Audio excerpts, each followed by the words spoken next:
France taking $218 and paying Niger measly $11. Yes, that's what the Wagner chief said in an interview. He said the military junta in Niger told him this when they invited them to come and help them secure their country. He said that they deserve a better deal, that any company coming into their country to mine natural resources should at least offer them a 50-50 deal. It's not clear where they're getting this $218 from, because when you get online, the price of uranium hovers around $56. And it actually hit this price after the military coup in Niger. But the most important thing here is to understand their sentiments. These people are fighting for emancipation.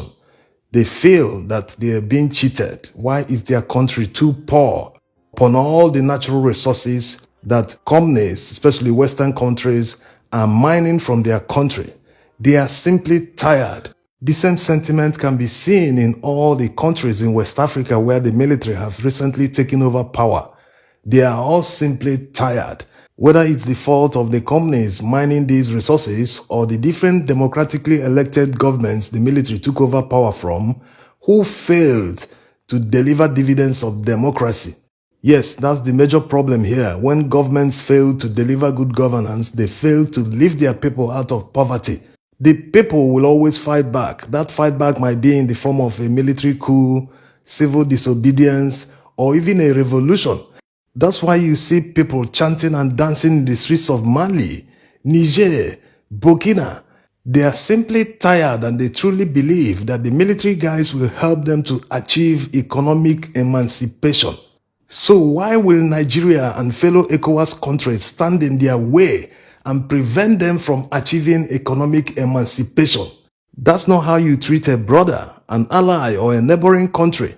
You don't threaten a military man and expect him to cower. He will first of all put up a fight, and if he sees that he's losing the war, he will now surrender.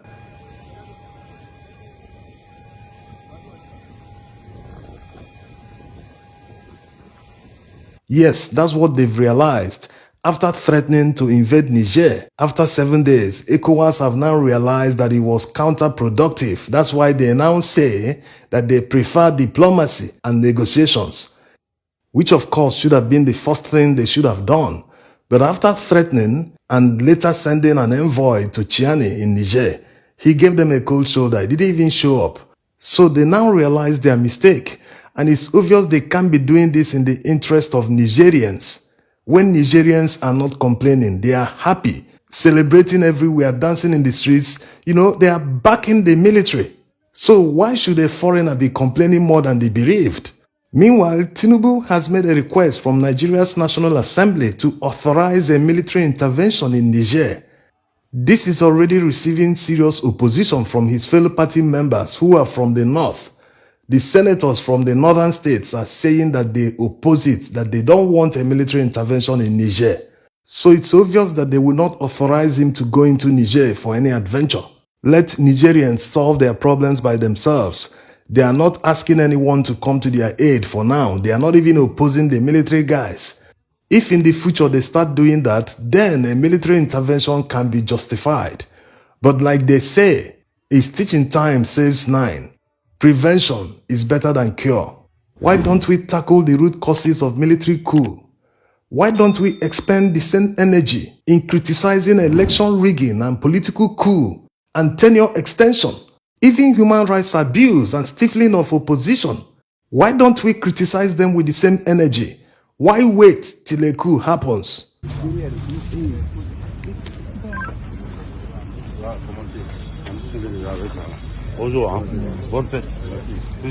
Look at Alassane Ouattara, the president of Cote d'Ivoire.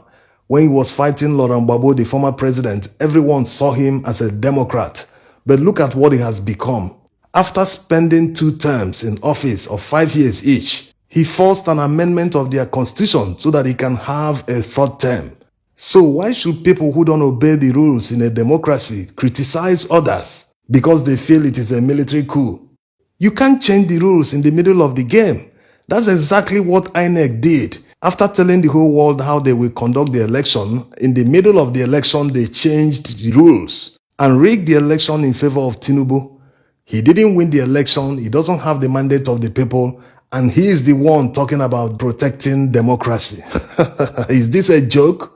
You don't know what democracy means. You violated all democratic rules in order to get to power. You used thugs, policemen, anything within your power and money to get to power. And you have the audacity to tell another man to restore democracy in his own country. This is a joke taken too far. The military guys are in charge in Niger, no matter what anyone feels. That's why the attitude of France reinforces their sentiments.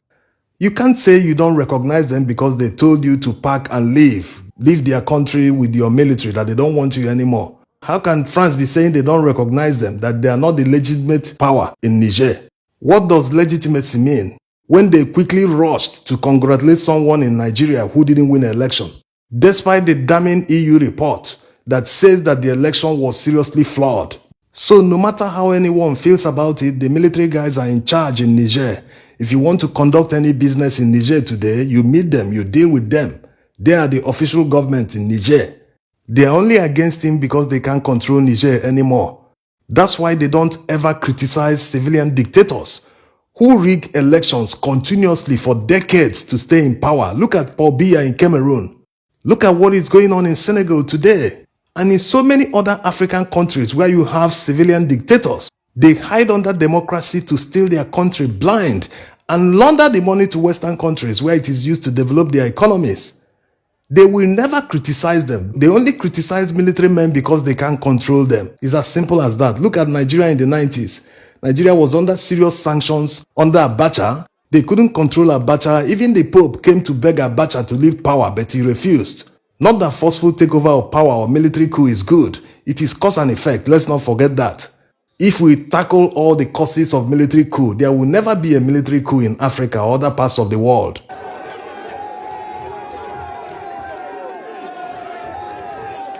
Most of these Western powers, what they encourage us to tolerate in Africa, they can't even tolerate a quarter of that in their own country.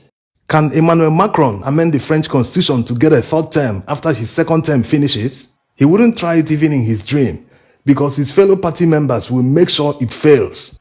And he might even go to jail.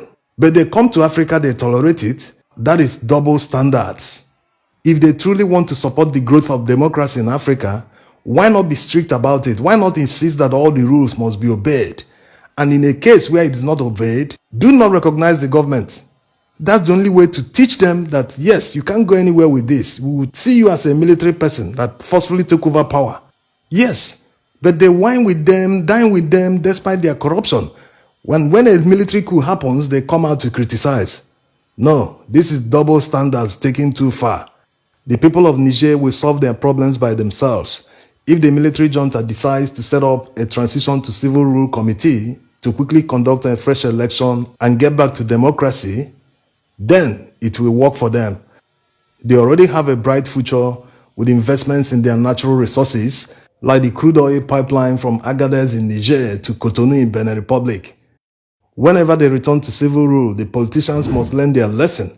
That's the problem. They never learn their lesson. Look at Nigeria, for instance. What politicians have done in the Fourth Republic is not even up to what politicians did in the Third Republic that invited the military. They haven't learned any lesson. Look at this one, appointing 70 ministers. 70. Highest in Nigeria's history. What will they all be doing as ministers? They will all be driving in convoys, wasting money on fuel, wasting estakos, wasting all sorts of resources. At a time they are supposed to run a very lean government to reduce the cost of governance, they are wasting the resources, and they turn around and tell you to wait, that good times will come in the future.